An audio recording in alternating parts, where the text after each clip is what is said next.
अच्छा, गांव गांव शहर शहर स्कूल खोले, हम नहीं पढ़ेंगे, कुछ शरारती बुड्ढे बोले। शरारती बुड्ढे।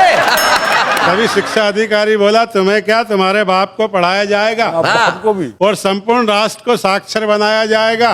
अरे निरक्षर ये दुनिया छोड़ जाओगे तो क्या ऊपर भी जाके अंगूठा लगाओगे? इसलिए कल से गांव में एक पाठशाला खोली जाएगी और सबको पढ़ाने शहर से एक मैडम आएगी। ओहो, मैडम आएगी। मैडम का सुनते ही बुड्ढों की धड़कनें बढ़ने लगी और एक चालू किस्म के बुड्ढे की दाईं आंख फड़कने लगी। अरुण जैमिनी, ध्यान से सुनो। मुस्कुराते हुए पड़ोसी बुड्ढे से बोला, यार बड़ा मजा आएगा जब मैडम पढ़ाएगी। बचपन तो बचपन, हमारी जवानी भी लौट आएगी। सारे बुड्ढे हसीन सपनों में खो जाने लगे और सबको माधुरी के सपने आने लगे। ओए होए, तो सज सवर के 60 साल का ये बालक पढ़ने को चला। बालक।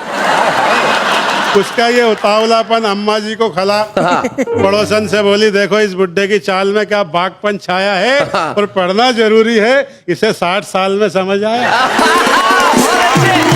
भाई बहुत बढ़िया गोविंदर जी, क्या बात है। तभी पड़ोसन बोली, हाँ बहन, रामू का बप्पा भी बैरंग स्कूल गया है और बोलेगा क्या खाक, 32 ही तो घर भूल गया। सारे बुड्ढे बैठे थे क्लास में लिए आशा, तभी छा गई निराशा। शिक्षा अधिकारी बोला कि मैडम नहीं आएगी। बुड्ढे बोले, हाय अब हमें कौन पढ़ाएगी? शिक्षा अधिकारी बोला, इस समस्या का समाधान किया जाएगा, फिलहाल तुम्हें नत्थू सरपंच पढ़ाएगा। नत्थू सरपंच। नत्थू सरपंच का नाम सुनते ही बुड्ढे बिचकने लगे, कुछ बुड्ढे सकरी गली से खिसकने लगे। तभी नत्थू सरपंच ने एक अखंड भारत के फटे पुराने नक्शे पे छड़ी रखते हुए एक इंटेलिजेंट बुड्ढे से पूछा, बताओ ये पंजाब है कि सिंध है? वह बोला, सर मैं कैसे बताऊं, मुझे तो मोतियाबिंद।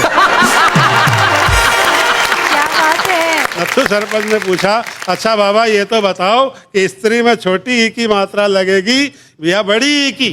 वह बोला, सर सीधी सी बात है, यदि स्त्री छोटी होगी तो छोटी ई की लगेगी, नहीं तो बड़ी होगी तो बड़ी ई की लगेगी।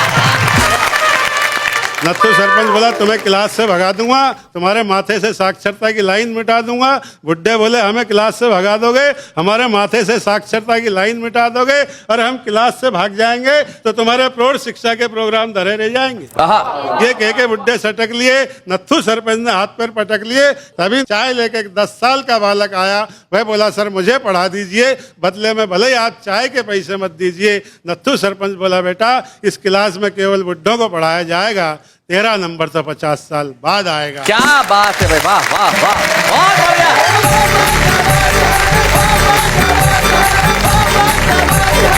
क्या बात है सुरेश बवंडर साहब, आपने बहुत बहुत बढ़िया रचना पढ़ी। लेकिन आपकी इस खूबसूरत कविता के बाद भी देश हंसा, जनता हंसी, लेकिन अफसोस, एक बाप अपनी बेटी को लेकर रेलवे स्टेशन गया। बेटी उसे छोड़ने आई थी। बाप गले मिल के बेटी को बड़ा उसको कह रहा था कि नहीं नहीं बेटा चिंता मत करना, मैं जल्दी वापस लौट आऊंगा। उसका माथा चूम रहा था तो एक जवान लड़का उसने कहा, अंकल जी ट्रेन निकल जाएगी, आप ट्रेन पकड़ो, ये काम मैं कर लूंगा। तो जीवन में जब जवान इतने इंटेलिजेंट होने लगे तब मुझे लगता है कि चिराग जैन यहाँ आके शायद आपको तो हंसाएंगे ही, उखड़ा जी के चेहरे पे भी मुस्कुराहट लेके आए। चिराग जैन, जोरदार तालियों के साथ।